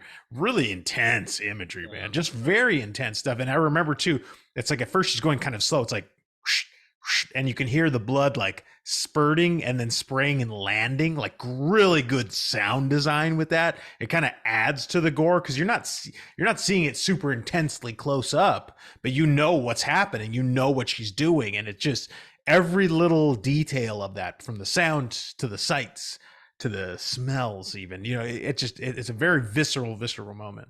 Yeah, it's very, very, very visceral. Let's talk about best scare, because again, we've talked about this film, especially the first time around. This is actually a fairly scary movie. Yes. What was your favorite scare in Hereditary? My favorite scare, I kind of had to drum up that moment from back in 2018 when I went and saw it, because just like you said earlier, this movie's not as scary on the second watch, but I do remember I loved all the scenes where somebody would be looking in the dark and thinking they could see something. They were just great gags, like really, really well done stuff. And at one point, Peter looks into his darkness and he sees Charlie standing there. Freaky. It's a freaky moment. And she's standing there and you're like, what's going to happen? And then her head rolls off. It falls off her head, hits the ground, and turns into a ball that rolls right up to Peter. Just fucking freaky. I mean, I wouldn't call it a scare. It doesn't jump me. There are better jump scares in the movie than that. But at the time, I was like, oh, this is fucked up, man. I don't want to see this shit no more. This shit is fucking me up. And that was the one that really got me. Yeah, my favorite scare in Hereditary, and it's the one that didn't get me at all the second time. Like, did not scare me at all. But the first time was one of the rare moments when I was watching a film in the theater going, oh man, here it comes. Was when Peter goes downstairs and finds his dad's charred body, and you look up in the corner and there's Annie just like creeping in her little white nightgown, whatever she's wearing, kind of, you know, whatever, and she's like creeping up there, and you know it's coming. And then she chases him and he runs, and it's just this really intense scene where he runs up to the attic. That in the theater, I was like, oh shit, shit, because when you see her in that corner standing above Peter, you're like, ooh, she's up there. And then when she drops down and chases him, it's a really intense moment. And I remember in the theater, I was like, oh, my heart was jumped. Like, my heart jumped at that moment. Didn't get me at all the second time. I knew it was coming, and I was actually kind of looking forward to it. But in that first viewing, man, I was shitting my pants in that moment. It was actually on like a couple of nights back before I was actually intending to watch it, and I just kind of left it on, and it was at that scene, and that scene got me again because I just kind of forgotten about it. I wasn't like totally paying super close attention to the movie, and when she's up on the ceiling, and then in the next moment she's in the shadows and she just appears and starts chasing, I was like, oh shit, great scare. Yeah. Our next category is one built specifically for this movie, and it fits very well into one of my big complaints about one particular studio. Weird A24 shit. And as I said earlier, I have a bit of a love-hate relationship for the studio because they make a lot of great entertainment. They executive produce Euphoria, which is a show I adore. The Witch, which is one of my favorite horror films of the last decade. I love that film. I'm not going to sit here and name every A24 film I like, because I like a lot of them. X and Pearl, another great A24. They make great movies. But they also make some really weird movies. And so this category is weird A24 shit. So what is weird A24 shit in this film for you, Patrick? My favorite weird A24 shit, and I tailor-made this category for Damon because he always verbalizes his frustration towards the weirdness that A24 often insists on in their movies. In this one, there was just no contest, and I remember it. I don't really remember this moment from when I saw it in the theater, but boy, did it stick out like a sore thumb here. Annie is an artist. And part of her, or what her art is these sort of miniatures that she makes, these little dioramas of all these different scenes in her life. Like they're really created to eerie perfection, uncanny perfection. Well, one of them is apparently a moment that happened in her life, because that's what all these things are, is her sitting in bed with her newborn baby, Charlie. And she's there with one breast exposed because she was going to breastfeed her baby. But standing next to her is the unmistakable shape of her mother, Ellen, with her breast out, and Charlie cradled in her arms as she's about to breastfeed her, as grandma's about to breastfeed in front of mom's baby. Total fucking weird A24 shit, Damon. Yeah, so I read an interview with Ari Aster where he talked about the whole, her job as a miniaturist, I think is the actual job she's considered having. Yeah. And he said that it was all very, kind of like a symbolism for, everything you see in the doll houses. It looks like the characters are kind of trapped in these moments of frozen in time. And it was a symbol of the movie because these people are trapped in their lives they can't escape. As I mentioned earlier, they're doomed. They're not getting out of this horrific prophecy or whatever. They're in their own diorama. They're in their own diorama. They're not getting out. So I was like, again, having it explained to me, I was like, oh, that's kind of a cool, like, I get it now. I didn't totally get, I'm not going to lie, I didn't totally get that the first time I saw it. But that particular one, and then she also makes one with the beheading, which I was like, the fuck are you doing, woman? Like, That you was are. disturbing. But yeah, that one, like, I'm with you. I didn't really, I won't say I didn't notice it, but it didn't really catch me in the first viewing. But the second viewing, I was like, the hell? Very weird. So I could go on a lot of different tangents for weird A24 shit because there is a lot of weird A24 shit in this movie. Although, to be fair, this isn't the weirdest of A24 movies. But the one that got, here's where you get your moment, Patrick. You've been waiting for it. You've been waiting for me to mention Midsommar. I know you've been waiting. Oh, I can't believe it took this long. Yeah, Midsommar, Ari Aster's second film, which might be one of my least favorite films in the history of film. He has a weird thing for cults and ceremony. At least in the two films he's directed thus far. He has a new one coming out with Joaquin Phoenix, which looks utterly bizarre as well, at least based on the posters and everything.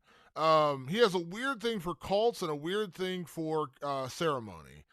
And the weirdness in this film was when Peter's in the attic and he finds, all the weird things, and then out of the shadows steps just a bunch of nude old people. And then the ceremony is just nude old people. Now, I understand if you look into weird ceremonies and rituals, and there are a lot of sexual rituals, and there are a lot of weird rituals where there is nudity involved. And again, I'm not against. I am an equal opportunity nudist, if you will. Yeah. Patrick. I don't need every film that has nudity just to be women being nude. I am all for dudes swinging meat. Okay, if you want to show dudes swinging meat, go for it. I got no problem with that. All ages, all body types. We keep it positive around Got here. no problem with that. Yeah, and I don't, like I said, I'm not. You don't have to just show me a particular body type, and I don't know. I'm equal opportunist when it comes to nudity. If you're gonna show nudity, everyone should be equal in that sense. So I'm not even saying like I don't want to see old man penis. No, I'm not saying that.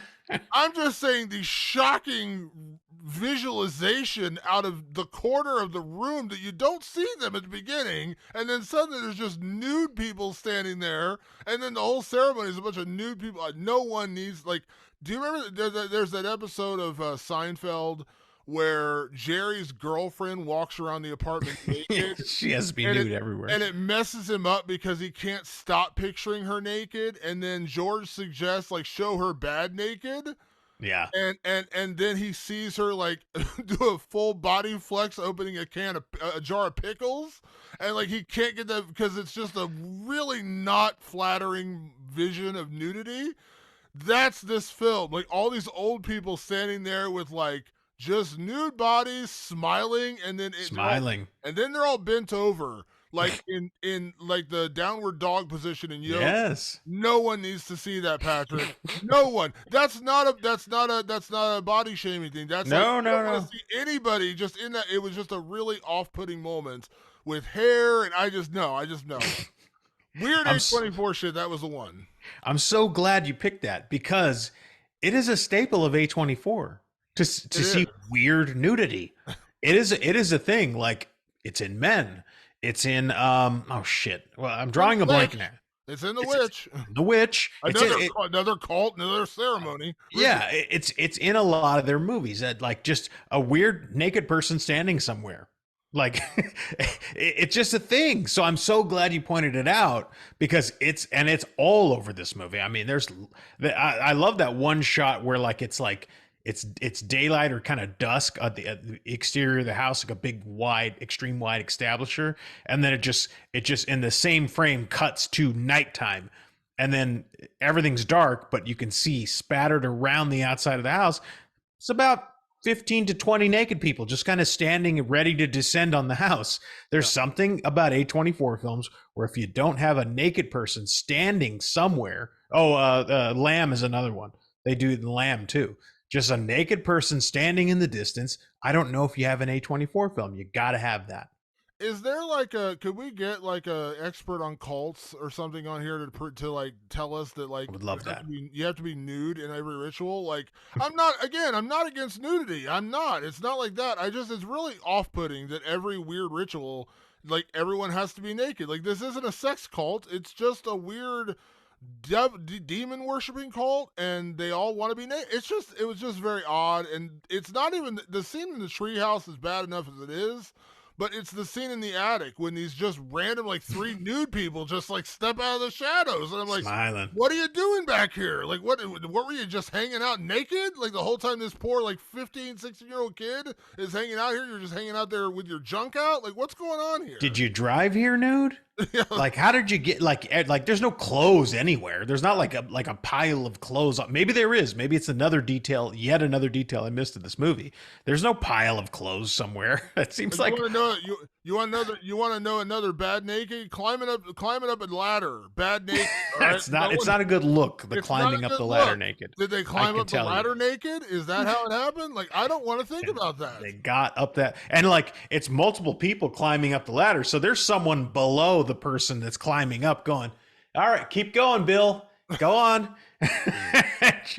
And Bill looks like a billy goat from this angle. Here's my question: if you're in a cult and you're worshiping payment, like, do you have regular conversations that don't involve the demon worship? Like when you're going up the stairs? No, it's all about payment, man. And Bill's in front of you. Do you shout up and be like, Bill, you really need to trim your taint, man? Like, right in my face, dude.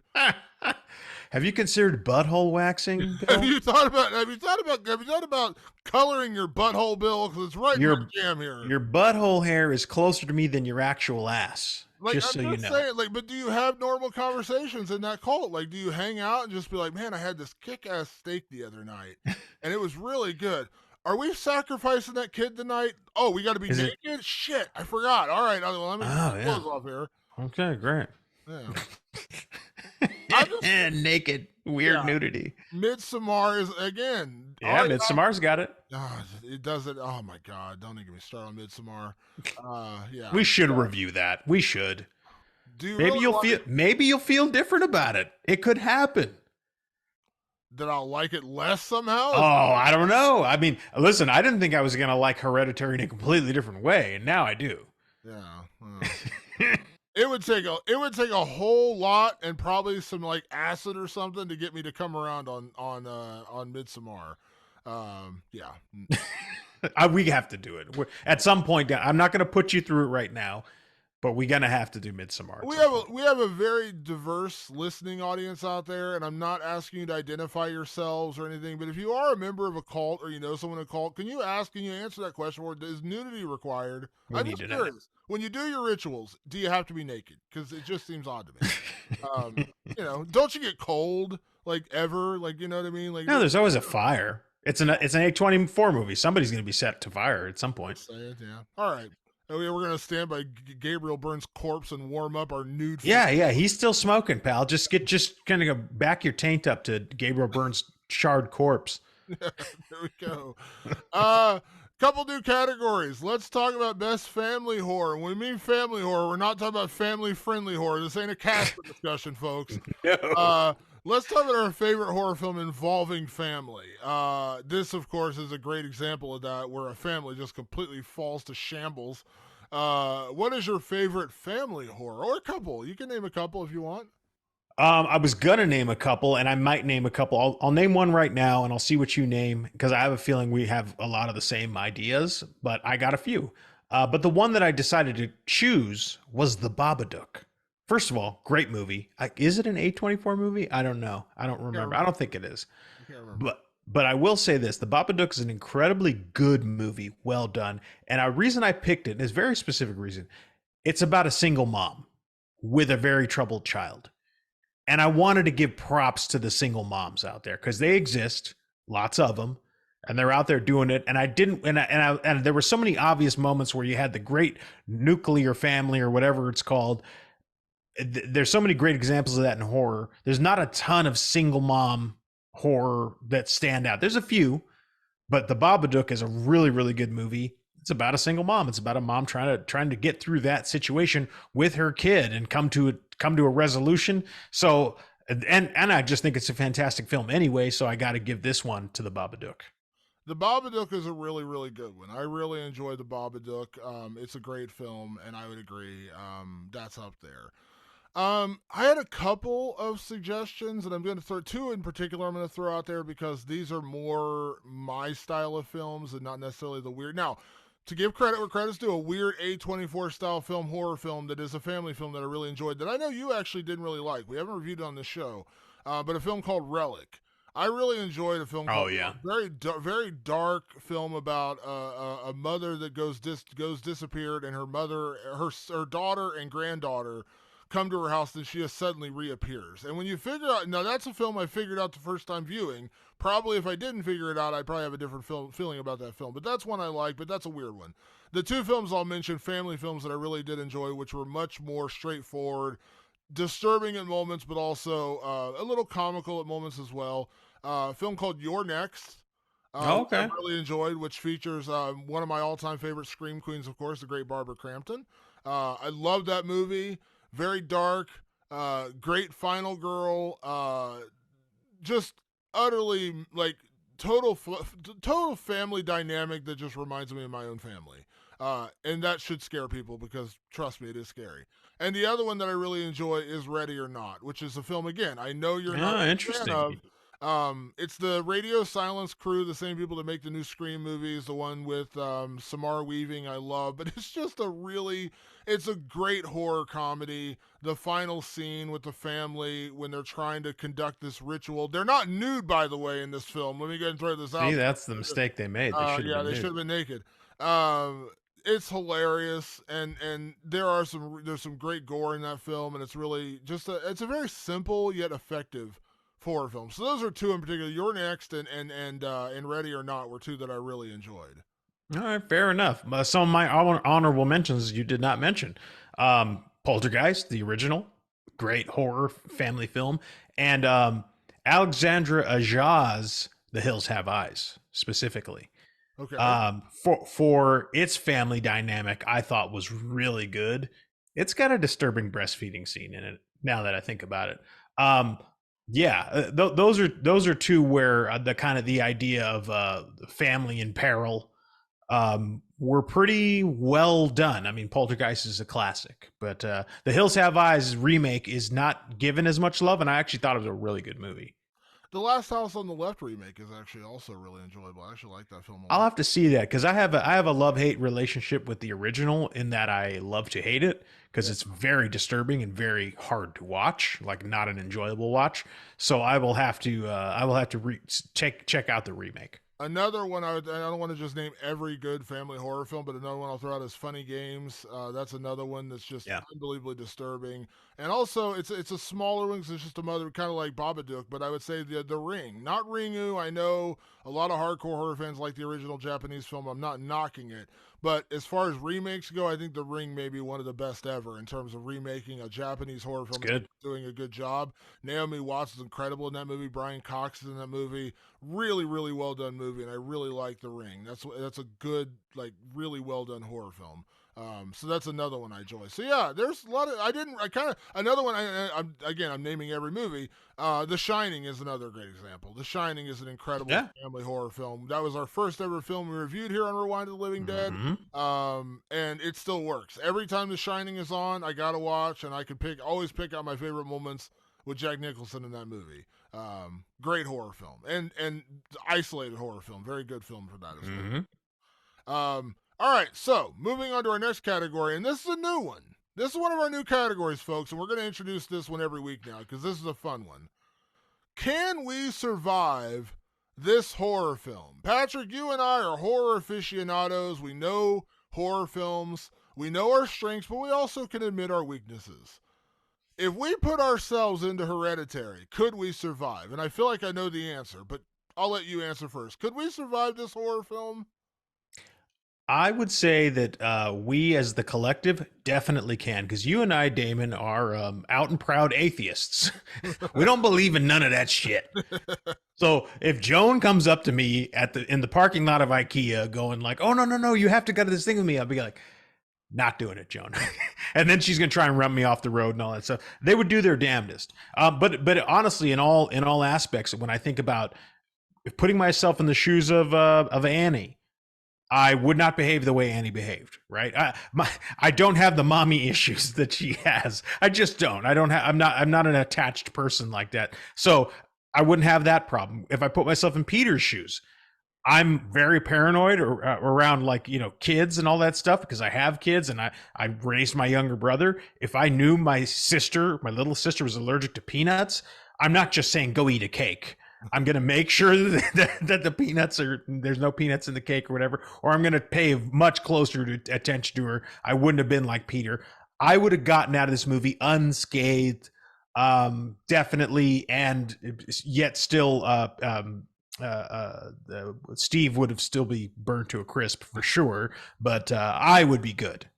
So on a practical level, I'll say yes, because going just to the base level of who we are, I wouldn't buy into this. The first time someone says a seance to me, I'd laugh in their face.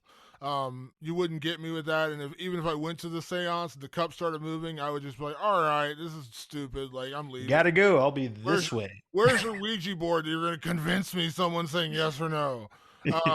But let's just say hypothetically, all this is real. Yeah. No, because as we've already said, you're already doomed. You're fucked from the beginning.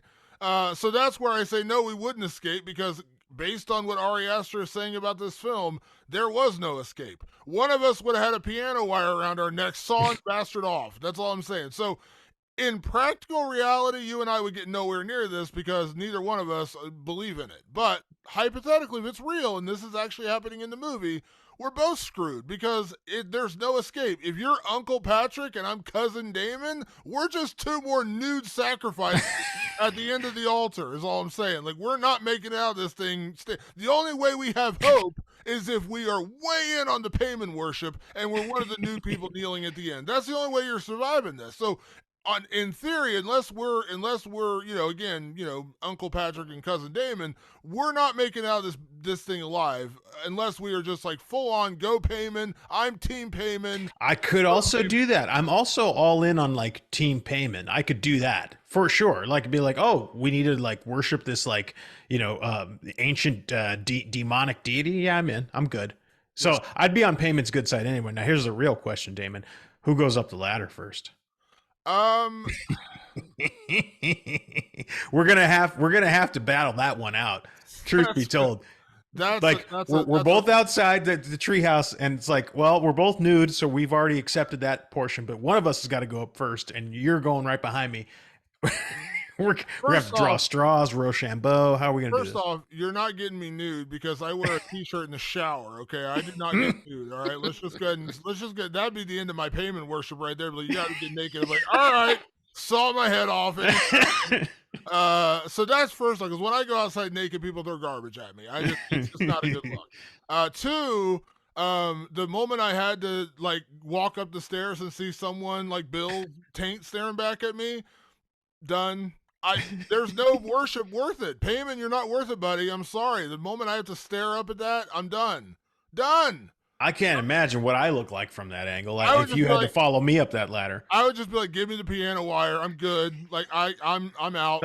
No, Damon, you don't even need to sacrifice yourself, dude. We're good. Nope. Done. I'm sawing my neck. You just got to come upstairs and we're good. And then payment takes care of everything. I can't unsee it.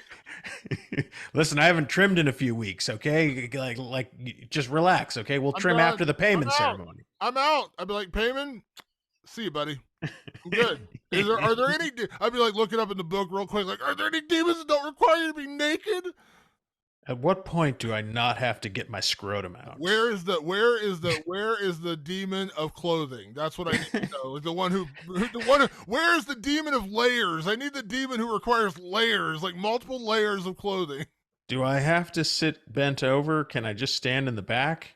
I'm just going to stand in the back. Also, can I mention the absurd danger of nude people around fire? That just seems like a actually bad idea as well. Shit! There's a candle back here. Watch out! There's a candle in the corner. You're inviting someone to light something on fire that you do not want lit on fire. Turns out I'm waxed now. Yeah. Wasn't before. What happened to Patrick? He stood too close to the flame, and he's done. Right?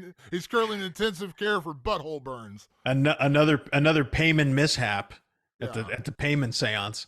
Is there again? If you're gonna draw me into demon worship, I need a demon who doesn't require nudity and wants layers of clothing. If you can't provide me that, saw my head off. I'm done. What fun is that? There's nothing like demon worship nude. That's kind of the way to go. I'm out. I'm sorry. See, I told you I could survive this thing. I'm even cool with the nudity part. Yeah, I'm good. I know I get through Hereditary. I'm out. I'm like, you know what? I got better things to do on my Saturday night. All right, I got things I could do that don't involve me stripping down in front of a bunch of strangers, bent over a weird sigil. Sorry, I'm out. Damon, right. I had chili before. Just don't follow me too close up this ladder. That's like I said. Give me the piano wire. I'll take you out. I'm like, you know what? I'm good. Give me the piano wire. We didn't need Damon beheaded. No, he volunteered. Like, does he know we already beheaded everyone? No, he saw something he couldn't unsee, and he's just done. He's done. He couldn't take it. Yeah, that would be the moment where I volunteer. Like, we need to follow. I'm here. I'm here. I'm good. Okay, Patrick, the most important category of all, is it scary? So Hereditary, is it scary? It is. Now, the first time you watch Hereditary, it's scary on a good old classic scary level. There's things that go bump in the night. There's things in the dark. There's evil. There's demons. There's beheading. There's nudity that's weird and awkward. It's a scary movie the first time you watch it. The second time you watch it, no, it's not as scary, but it's disturbing as all get out. Both viewings, no matter what. This is a 100% yes. This is a scary movie. So it's weird because I would imagine everyone listening to this episode has seen Hereditary. So they're going to know that when I say this, it's kind of a weird answer, which is the first time you see it, it's fucking terrifying. Mm-hmm. This film scared me on every level the first time I saw it. From Gabriel Byrne's character just suddenly getting caught on fire, to the beheading, to, the final scene with Payman, to Charlie's beheading. The whole thing freaked me out. There was a lot of good scary moments. So 100%. Now, as I said earlier, second time, not nearly as scary, but I actually like the film better. You used a great word there, and it's disturbing. It's creepy. Mm-hmm. So it's still scary. It's just scary in a different way, Yep. Like even in the moments where, Charlie's at school and you see Joan standing on the other side of the street. And like, there's all these weird little things that I didn't either catch or didn't remember. And I saw the second time and I was like, damn, that's creepy. So yeah, it's scary. It's legitimately one of the scarier films I've seen in recent years. Like it works on every level. And again, what I like about it is I like the film better on the second viewing, even though it wasn't nearly as scary to me. I still like it, still scary in a different way, just not nearly as scary as the first time you see it. But I liked it better in this. It's a weird film like that. It is a weird film like that. It's a singular type of movie, and I'm pretty confident now as I was watching it and evaluating it for this show that if we had this show in 2018 at the best of 2018 for the end of the year, I do think Hereditary would have been my top movie. I don't have the full list of everything, but this is a singular movie. It stands alone. There are not a lot of movies like this. There really aren't. It just isn't.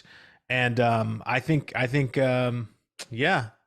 this is a scary movie. This is a good one too. Yeah, I feel like at some point for fun, we should do like, we now have a YouTube channel. So as we go towards the end of the show, if you haven't checked us out on YouTube yet, go there. It's youtube.com/Rewind of the Living Dead. We actually put up our Scream reaction the reaction to the Scream 6 trailer, excuse me. It's up there on there. It was a YouTube exclusive. We're going to put a lot of YouTube content up there. You know what would be fun, Patrick? And I'm just spitballing ideas here on the show. I like that. We started our show in 2020. We are now moving into our fourth year of doing this podcast, and which we love it. Mm-hmm. You know, it'd be a fun podcast to do is pick different years and pick our 5 favorite horror films from that year that we didn't get. Oh to do yeah, it, and that's do great. it for YouTube. Pick a That's 20 wonderful. podcast and do our favorite 2018 films. I think that'd be a lot of fun. I think it would be definitely just a little countdown of some of our favorite movies from that year. That'd be something nice for the YouTube people. Yeah, Thank you there all you go. who are out there subscribing to it because, you know, it's still a fledgling page. We need your subscriptions. Please go out there to youtube.com/@rewind to living dead. And like and subscribe to our channel and help us build that because we're going to be bringing content that we haven't been able to bring to this show before to that YouTube page. So if you stuck around like this, that means you're hardcore. That means you listen to us. We thank you for sitting around for 2 hours while we talk about who's going to go up the ladder first, butt ass naked with taints in their nose. We appreciate you guys and help us out and help us grow that YouTube channel as well. And I can promise you, even though now you can see us on video, there will be no nude rituals on our YouTube. No weird nudity. No me standing in the distance naked. Yeah, I promise that. It's not happening. Check out the YouTube channel. We're putting every new episode up there, and we are slowly starting to upload our entire category. Now, again, the old episodes will be audio only, but we are doing video podcasts now for new episodes. So you get a best of both worlds. So if you'll see both on there. Also, of course, we're on all your favorite podcast platforms: Apple Podcasts, Spotify, iHeartRadio, Amazon, Google Podcasts, and of course, you can always find us over on my website, nerdcoremovement.com. As I mentioned at the top of the show, this episode was predicated upon a suggestion from a Twitter follower. So thank you for the suggestion. If you do have suggestions, movies you'd like us to review, comments on the movies we have reviewed, if you really, really want to see Patrick do a nude ritual, maybe reach out to him in a DM. But you can reach out to us on Twitter. We have or any social media channel. We have every social media channel available over on Facebook, Rewind of the Living Dead, Twitter, Rewind of Dead, Rewind of Living Dead on Instagram, and of course we said YouTube is at Rewind of the Living Dead. Find us on any of those social media platforms. Send us messages, send us comments. We'd love to hear from you. Please do that. You can also send us an email at rotlivingdead@gmail.com. That's rot. livingdead@gmail.com, and you can also find us on our own personal social media channels. I am at Damon Martin, and you are? At Director Patrick. And everybody, we appreciate you guys tuning in for this fun episode. Obviously, we're going to be back with more Rewind. We got a lot of new films coming up soon. Infinity Pool's coming out. Knock at the Cabin is coming out, so stay tuned for all of those. We appreciate everyone tuning in, and we'll see you next week for another edition of Rewind of the Living Dead. Thanks for tuning in. See you then.